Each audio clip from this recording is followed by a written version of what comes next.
Guidance. অসমীয়াত guidance এই শব্দটোৰ অৰ্থ হ'ব মাৰ্গ প্ৰদৰ্শন বা পথ প্ৰদৰ্শন বা বাট দেখুওৱা বা নিৰ্দেশনা, অৰ্থাৎ কিবা এটা কেনেকৈ কৰিব লাগে বা আপোনাৰ কাম, শিক্ষা বা ব্যক্তিগত সম্পৰ্কৰ সৈতে জড়িত সমস্যাৰ সৈতে কেনেকৈ মোকাবিলা কৰিব লাগে সেই বিষয়ে সহায় আৰু পৰামৰ্শ।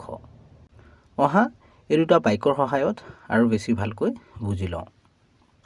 I think you should seek guidance from your lawyer on this matter.